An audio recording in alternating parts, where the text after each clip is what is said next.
आजको यो जुन शनाखत भइरहेको छ, निर्वाचन आयोगले आजै निर्णय दिन्छ अथवा अध्ययन गर्छ अथवा के हुन्छ, प्रक्रिया के बढिरहेछ अगाडि भनिदिनुहोस् न। दरअसल के छ कि निर्वाचन आयोगको एउटा नियम कानुन छ कि अब हुन त यो पहिले 45 दिन थियो, अब 35 दिन छ।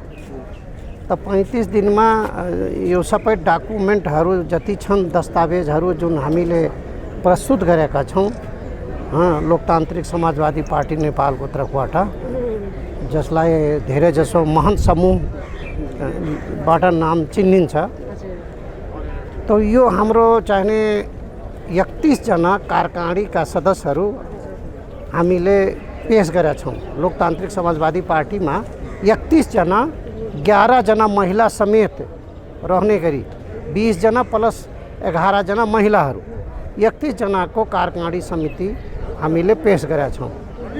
त्यसमा तपाईको 14 जना हाम्रो चाहिने प्रतिनिधि सभा सांसद छन् र 1 जना चाहिने राष्ट्रिय सभा सदस्य छन्।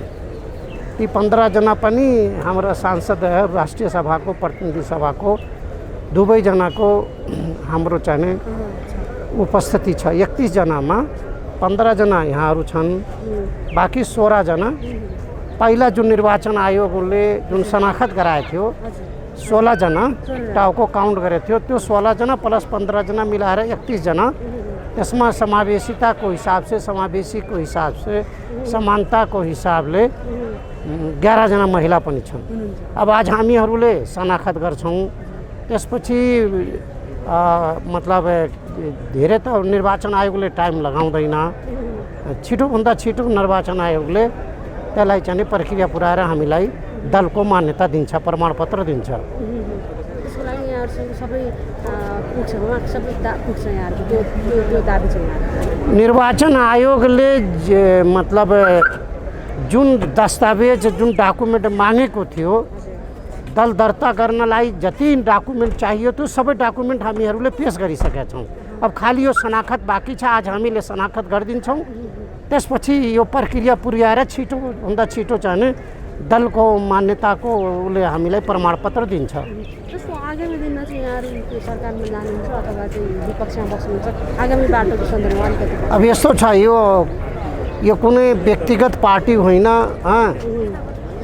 यो न कुनै सामाजिक सङ्घ संस्था हो, यो राजनीतिक पार्टी हो र राजनीतिक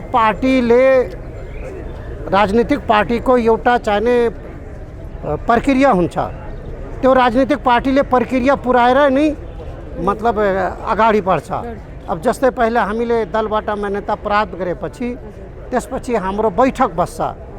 बैठकमा हाम्रो सङ्गठनको विषय लिएर अरू चाहिने हाम्रो अरूहरू जुन विधानमा हामीले अन्तरिम विधान प्रस्तुत गरेका छौँ, त्यसमा अरू पनि राजनीतिक समितिहरू छन्, केन्द्रीय समितिहरू छन्। त्यसलाई पनि हामीले छिटोभन्दा छिटो चाहिने प्रक्रिया पुऱ्याएर गठन गर्नुपर्छ। अनि सरकारको विषयमा हामी यो दलको मान्यता प्राप्त, यानी जो लोकतान्त्रिक समाजवादी पार्टीले दलको मान्यता प्राप्त गरेपछि त्यसपछि बैठक बसेर प्रक्रिया पुर्याएर जाने कि नजाने अब त्यो त बैठक बसेर मात्रै मतलब थाहा हुन्छ। जस्तो अन्तमा एउटा यो निर्वाचन पनि नजिकै छ। अब आगामी दिनमा जो निर्वाचनमा चाहिँ यहाँको दर्शकता लगायतको चाहिँ गठबन्धन अथवा चाहिँ यहाँको तयारी कस्तो रहला निर्वाचन? अब हेर्नुहोस्, त्यो वैशाख मसान्तमा चैत मसान्तमा स्थानीय निकायको पदावधि समाप्त हुन्छ। वैशाखमा चुनाव हुन्छ स्थानीय निकायको, अनि त्यसपछि त्यसको ठीक 6 महिनापछि तपाईँको सङ्घ र प्रदेशको चुनाव हुन्छ। अब हामीहरूले आज हामी कसरी भनिदिउँ कि आउने स्थानीय चुनाव होस् अथवा प्रदेशको हो अथवा सङ्घको हो, त्यसमा गठबन्धन हुन्छ, त्यो कसरी भन्ने हो, अहिले त भन्न सकिन्न। तर के छ भने राजनीतिक पार्टी हो, राजनीतिक व्यक्तिमा के अरे आपसमा तालमेल पनि हुन्छ, कहिले आपसमा फुटमट हुन्छ। राजनीतिक व्यक्तिमा सधैँ चाहिने रिसाएर बस्ने होइन के। राजनीतिक व्यक्ति चाहिने राजनीतिक मतलब जुन वैचारिक हुन्छ तो छलफल बढ्छ, कभी फुट्छन्, कभी टुट्छन्, कभी जुट्छन्। तर आउने गठबन्धनको विषयमा अब उतिखेर हामी हेर्छौँ जब स्थानीय निकायको चुनाव हुन्छ या प्रदेश सङ्घ र प्रदेशको जब चुनाव हुन्छ त्यस वखत हामीले विचार गर्ने हो। अहिले त भन्न सकिन्न कि गठबन्धन हुन्छ कि हुँदैन, तर राजनीतिक पार्टीमा सम्भव हरेक चिजको सम्भव छ, सम्भव नहुने केही छैन। आज जुन प्रक्रिया भइरहेको छ, शनाखत हुँदैछ, दल दर्ताको लागि यहाँले दाबी गर्नुभएको छ, आगामी प्रक्रिया कसरी अगाडि बढ्छ? आज निर्णय हुन्छ अथवा के हुन्छ? आजको विशेष यो विभिन्न परिस्थितिले गर्दाखेरि जनता समाजवादी पार्टी नेपाल टुक्रिएर हामी लोकतान्त्रिक समाजवादी पार्टी नेपाल आज दर्ता गर्ने प्रक्रियामा छौँ। आज हाम्रो शनाखत हुँदैछ। यसमा 14 जना सांसद र 1 जना रेशम चौधरी गर्दाखेरि 15 जना सांसद साथीहरू हुनुहुन्छ भने कार्यकारिणी साथीहरू चाहिँ 17 जना हुनुहुन्छ। त्यसमा रेशम चौधरीजीले पनि आफ्नो शनाखत सहितको हस्ताक्षर यहाँ पठाइसक्नु भएको छ पत्र लेखेर। त्यसैले यो एउटा सुखद क्षणमा हामी छौँ, एउटा नयाँ सुरुवात गर्ने परिस्थितिमा हामी अगाडि बढ्दैछौँ। जनता समाजवादी पार्टी नेपाल 2077 साल वैशाख 10 गते राति निर्माण गर्दै गर्दाखेरि लोकतान्त्रिक वैकल्पिक शक्ति निर्माण गर्ने भन्ने हिसाबले हामी एकीकृत भएको थियौँ, तर विभिन्न कारणले गर्दाखेरि हामी सँगै बस्न नसक्ने अवस्था आयो। तर त्यो एजेन्डाको अगुवाई चाहिँ नै अब लोकतान्त्रिक समाजवादी पार्टीले गर्छ। यसको नेतृत्व यो देशकै समकालीन राजनीतिज्ञहरूमा निष्ठाको र तपाईँको त्यागको प्रतिमूर्ति मान्य महन्त ठाकुरजी हुनुहुन्छ, लोकतन्त्रवादी नेता, र उहाँ जुन सिद्धान्तमा विश्वास गर्नुहुन्छ त्यस अनुसारको उहाँले आफ्नो चरित्र पनि निर्माण गरेर देखाउनु भएको छ देशमा। त्यसैले उहाँ जहाँनिर मान्य महन्त ठाकुरजी हुनुहुन्छ त्यहाँनिर चाहिँ हाम्रो लोकतन्त्रवादी नेतृत्व, निष्ठाको राजनीति, एजेन्डाको राजनीतिलाई हामी अगाडि बढाउँछौँ।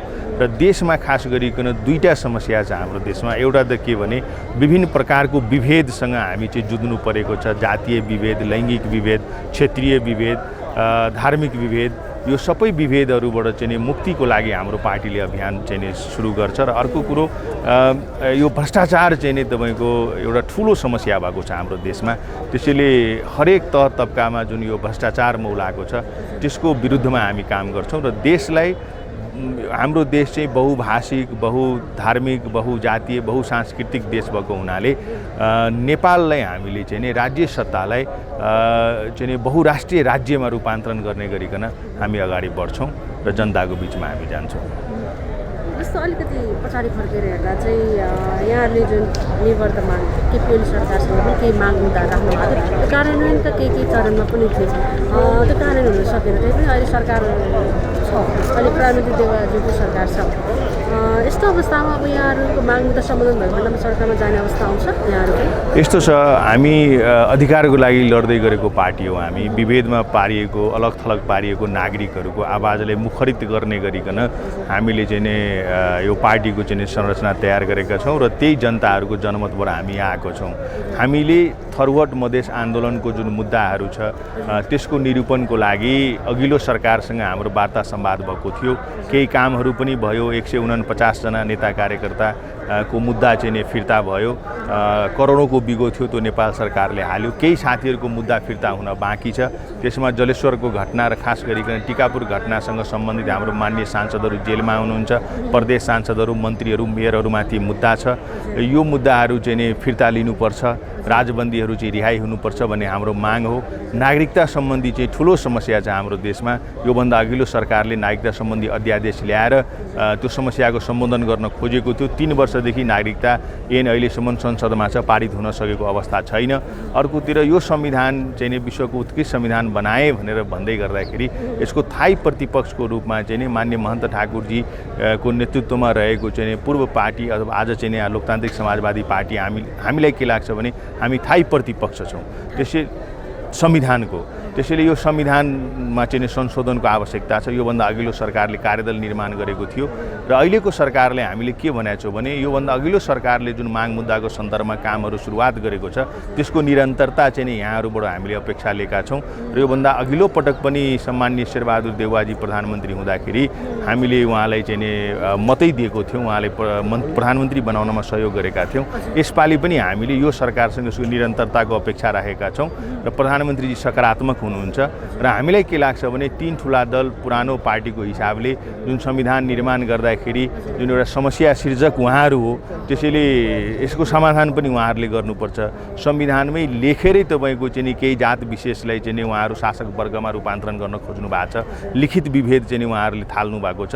त्यसको अन्त्य, त्यसको निरूपण, त्यसको निराकरण पनि तीन ठुला दलले नै मिलेर गर्नुपर्छ भन्ने हाम्रो चाहना हो। त्यसैले सम्माननीय शेरबहादुर देउवाजीसँग हामीले यो कुराहरू राखेका छौँ। उहाँ यसमा सकारात्मक हुनुहुन्छ र हाम्रो माग मुद्दाको सन्दर्भमा यो सरकार सकारात्मक भएर अगाडि बढ्छ भने सरकारले हामी सघाउँछौँ। त्यो विभिन्न एस्पेक्टमा चाहिँ हामी सघाउन तयार छौँ। शनागत भयो 14 जना MP को, 31 जना यता कार्यकारिणी। अनि बैठक छिटै बसौँला, भोलि पर्सि नै बसौँला। सबै तयारी गर्नको लागि छिटै बस्ने हो। पहिला दलको बस्छ, त्यसपछि कार्यकारिणीको, अनि अझै पनि यसलाई बढाउने प्रक्रिया विस्तार गर्ने सबै कमिटीहरू सबै चिजहरू। निर्वाचन आयोगमा कानुनी मान्यता प्राप्त गरेको हो। यसको लागि हामीले 40% सांसद, 15 जना सांसद रेशम चौधरी समेत, नत्र 14 जनाको यहाँ शनाखत हो।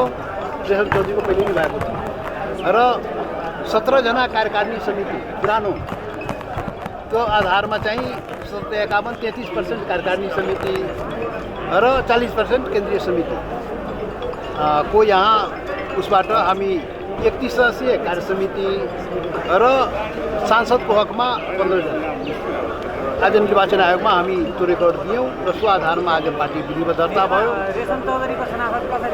रेशम कार्यकारिणी समितिको हकमा शनाखत भयो। सांसदको हकमा चाहिँ निलम्बित भएकोले त्यो चाहिँ भएन, त्यो जरुरी छैन। त्यसले सांसदको हकमा 14 जनाको शनाखत भयो। 8 जना चाहिए थियो, 14 जना चाहिँ सांसद शनाखत गरे भनेको मतलब झन्डै 37% भयो। त्यस्तै तपाईँको कार्यकारिणी समितिमा पुरानो 51 जनामा 17 जनाको शनाखत भयो भनेको 33% चाहिँ त्यो शनाखत भयो। 20% चाहिएको थियो, चाहिएको भन्दा बढी चाहिँ उपस्थित भएर शनाखत गरेका हुन् र आज विधिवत रूपमा हाम्रो पार्टी साइकल निर्वाचन चिन्ह सहित के अरे लोकतान्त्रिक जनता समाजवादी पार्टी दर्ता भएको छ र अब आफ्नो मूल्य मान्यता अनुसार जो विगतमा चाहिँ बढ्न पाइरहेको थिएन र यो मूल्य मान्यताको लागि पार्टी आगामी दिनमा सङ्घर्ष गर्छ र यो देशमा एउटा शक्ति स्थापित गर्ने जुन कार्यक्रम हो त्यसमा हामी अगाडि बढ्छौँ। मल्टी पार्टी डेमोक्रेसीमा अब वास्तवमा छुटिसकेको अवस्थामा कुनै पनि कानुनले देशलाई र पार्टीलाई असहज बनाउने अवस्था आयो भने त्यति बेला देशले सोच्नुपर्छ। कहिलेकाहीँ अध्यादेश ल्याएर दल विभाजन के अरे दुःखद हुन्छ भने कहिलेकाहीँ दल विभाजन सुखद पनि हुन्छ। यो चाहिँ विचार र कुरा नमिलेपछि छुटिसकेको अवस्थामा, जस्तै हामी थियौँ जसपा छुटिसकेको अवस्था कि निर्वाचन आयोगमै उपेन्द्र यादवले सँगै नबस्ने भनेपछि त छुटिहाल्यो थियो नि त र माझा नेपालको पनि त्यही थियो। त यो छुटिसकेको अवस्थामा यो चाहिँ अध्यादेशले एउटा सहजता प्रदान गरेको दलीय सिस्टम यो चाहिँ मूल्य मान्यता नमिलेपछि त्यो स्थापित गराउनलाई पनि कहिलेकाहीँ सहयोग गर्दो रहेछ, स्टेबिलिटीको लागि सहयोग गर्दो रहेछ कहिलेकाहीँ। अब यो नेपाली सम्पूर्ण नेपालीको हो, बहुराष्ट्रिय राज्य हो नि त, यो एकल राष्ट्रिय राज्य होइन, एकल जातीय राज्य होइन नि त। यो त संविधानले स्वीकार गरेको, धारा 3 ले स्वीकार गरेको यो विविधताले भरिएको देश हो, बहुलताले भरिएको देश हो। त्यसैले बहुराष्ट्रिय राज्य त छँदै हो। यो त निर्माण हुँदाखेरि नै बहुलताले भरिएको यो चाहिँ यो एकीकृत भएको होइन र यसको त चौतर्फी विरोध भइरहेको छ। त्यसैले विरोध नजानेर विरोध गरे होला नि त, बुझेकै छैन। त्यही त बुझाउने प्रयास गरे, एकदम बिल्कुल सहज कुरा हो के। नबुझेको बहुल राष्ट्रिय राज्य भनेको नेपाल एउटा हाम्रो देश हो।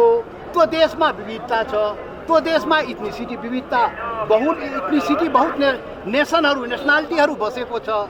त्यो चाहिँ विविधताले भरिएको देशमा त्यो विविध के अरे बहुल राष्ट्रिय राज्य हो र सो अनुसार शासन चाहियो के, सो अनुसार संविधान चाहियो, सो अनुसार अधिकार चाहियो, सो अनुसार पहिचान चाहियो। सबैले पहिचान पाउनु पर्यो, अधिकार पाउनु पर्यो। यो एउटाको देश होइन, यो हिमाल पहाड तराई प्रदेशमा बस्ने विविधताले भरिएको विभिन्न इथनिसिटीहरू, विभिन्न पहिचानहरू, विभिन्न नेसनालिटीहरू बसेको छ के। त्यसैले यो विभिन्न नेसनालिटी मिलेर बसेको देश बहुराष्ट्रिय राज्य हो त्यो अनुसार शासन चाहियो, संविधान चाहियो, अधिकार र पहिचान चाहियो, त्यति मात्रै हो। यो देशलाई विभाजन गर्ने, विखण्डन गर्ने यो अराजक, यो नबुझ्ने अबुझहरू, यो बुझ पचाउनेहरू, एकल जातीय चिन्तन सोच राख्नेहरूले गलत परिभाषा गरेको छ। त्यो चाहिँ पटक्कै होइन के। यो देशको जुन संविधान हो, शासन हो, त्यो सबैको लागि, विविधता भरिएको सबैको लागि निर्माण हुनु पर्यो। त्यसमा आवश्यक संशोधन सुधार गर्नु पर्यो संविधानमा र शासन सोही अनुसार सञ्चालन गर्नु पर्यो। त्यो त टेउमा बसेपछि हुन्छ नि त। बहुराष्ट्रिय राज्य भनेको यो नयाँ कुरा होइन के। यो परिवर्तन, अधिकार पहिचानको सवाल, यो बहुराष्ट्रिय राज्यको मान्यता, यसको लागि राष्ट्रिय मुक्ति आन्दोलन हामीले गर्नुपर्छ। नेपाल सम्पूर्ण नेपालीको बनाउनुपर्छ। यो अभियान हाम्रो रहनुपर्छ। सबै नेपालीको नेपाल हो। नेपाल निर्माण हुँदाखेरि नै पृथ्वीनारायण शाहले भनेको थियो यो नेपाल भनेको 4 वर्ण 6 जातको साझा फुलबारी हो। फुलबारी बनाइएन, भूगोलको एकता मात्रै गरियो, सबैको भावनालाई समेटिएन। शासन, संविधान र कानुनमा त्यो सबैको भावना समेट्नु पर्यो। यो शेर्पा, तामाङ, राई, लिम्बू, गुरुङ, भोटे, मगर, बाहुन, छेत्री, मधेसी, थारू, मुस्लिम सबैको देश हो। सो अनुसार परिभाषा, सो अनुसार शासन, सो अनुसार संविधान बन्नु पर्यो भनेको त्यो हो। नेपाल भनेको सबै नेपालीको हो। त्यो मान्यता स्थापित नेपालमा हुनुपर्छ। यो अभियानको लागि हामी अगाडि बढ्ने हो। लोकतान्त्रिक समाजवादी पार्टी सो मान्यताको लागि अगाडि बढ्छ। अब यो देशमा राजा छैन, राजावादी मान्यता कहाँबाट तपाईँ ल्याउनु भयो? यो देश त गणतन्त्र हो। अनि गणतन्त्रमा के भूत सवार भयो तपाईँलाई? यो भूत चाहिँ हटाउनुहोस् न हो। अब सरकारमा कहिलेसम्म जानुहुन्छ तपाईँ? सरकारमा जाने अहिलेसम्म त्यस्तो पार्टीमाथि कुनै प्रस्ताव आएको छैन। लोकतान्त्रिक जनता समाजवादी पार्टीमा कुनै सरकारमा जाने, सहभागी हुने कुनै प्रस्ताव सरकारको तर्फबाट आएको छैन। आएको अवस्थामा हाम्रो मूल्य मान्यता, हाम्रो माग मुद्दा समेतलाई दृष्टिगत गरेर त्यति बेला पार्टीले उचित निर्णय गर्छ। हामी सरकारलाई समर्थन गरिसकेको, याद राख्नुहोस्, हामी आफ्नो माग मुद्दाको लागि सरकारलाई समर्थन गरिसकेको हो। सरकारले राम्रो काम गर्यो भने सहभागिताको कुरा सन्तोषजनक पार्टीले महसुस गर्दैन, सहभागिता पनि हुन सक्ला। कुन ठुलो कुरा हो? पार्टी बिल्कुल समावेशी हुन्छ। हिमाल, पहाड, तराई, मधेसमा यो जति हाम्रो बहुराष्ट्रिय राज्यको जुन कल्पना गरिएको हो, यो पार्टी पनि बहुराष्ट्रिय राज्यको मान्यता अनुसार नै पार्टीको सङ्गठन संरचना हामी निर्माण गर्छौँ। अध्यक्ष कतिजना हुनुहुन्छ? र अध्यक्ष 1 जना। त्यसैले यो कार्य विभाजन हाम्रो हुन्छ। विभिन्न पद हामी सृजना गर्छौँ, हामी कार्य विभाजन गर्छौँ, हामी पदीय विभाजन पनि गर्छौँ र हामी सामूहिक ढङ्गले पार्टीलाई अगाडि बढाउने प्रयास गर्छौँ। विगतमा जुन कमजोरी देखियो त्यो लोकतान्त्रिक जनता समाजवादी पार्टीमा चाहिँ देखिँदैन। त्यो चाहिँ हामी त्यो अनुसारको सङ्गठन निर्माण गर्छौँ।